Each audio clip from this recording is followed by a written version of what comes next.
اور آپ صلی اللہ علیہ وسلم کے پیدائش سے پہلے کیا کر دیا جاتا؟ کسی کے گھر میں بیٹی پیدا ہو جائے تو اس کو زندہ زمین میں دفن کر دیا جاتا۔ اس شان پہ امت ہوئی قربان محمد، ہم ختم نبوت کی حفاظت کے امیر ہیں، ہم زندہ و بیدار ہیں، مردار نہیں ہیں۔ کہ نبی صلی اللہ علیہ وسلم نے ہم کو یہاں تک کہ استنجا کرنے کا طریقہ بتلایا۔ کہا استنجا، پیشاب پائخانہ کرنے کا طریقہ بتلایا، اور وہ گوبر کھا رہے۔ کیا کھا رہے؟ گوبر کھا رہے۔ اور ہمارے نبی آخر الزمان حضرت محمد صلی اللہ علیہ وسلم نے ہم کو پیشاب پائخانہ کرنے کا طریقہ بتلایا۔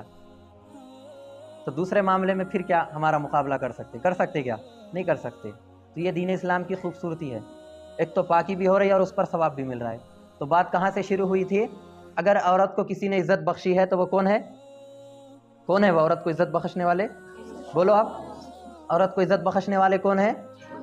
ہاں، نبی آخر الزمان حضرت محمد صلی اللہ علیہ وسلم ہے جنہوں نے عورت کو عزت بخشی۔ اگر کسی کی بیٹی ہے تو بتلایا کہ یہ آپ کے لیے رحمت ہے۔ آپ کے لیے کیا ہے؟ رحمت ہے۔ اگر کسی کی ماں ہے تو بتلایا کہ اس کے پیروں تلے آپ کی جنت ہے۔ کیا ہے؟ آپ کی جنت ہے۔ اگر کسی کی بیوی ہے تو آپ صلی اللہ علیہ وسلم نے یہ بتلایا کہ آپ کے ایمان کو جو ہے تو مکمل کرنے کا ذریعہ ہے۔ آپ کے ایمان کو مکمل کرنے کا ذریعہ ہے بیوی، حرام سے بچنے کا ذریعہ ہے، آپ کے تسکین کا ذریعہ ہے۔ یہ کس نے بتایا؟ حضرت محمد صلی اللہ علیہ وسلم۔ اور وہ گوبر کھانے والا کیا بولا تھا 2 دن پہلے؟ کہ یہ محمد پیغمبر کی تعلیم ہے جس کی وجہ سے جو ہے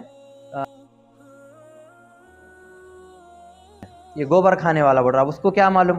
گوبر کھا کھا کے اس کے دماغ میں پورا گوبر بھر گیا، تو اب اس کو کیا معلوم؟ یہ اس کے دماغ میں تو گوبر ہے نا۔ ہاں، تو بہر کیف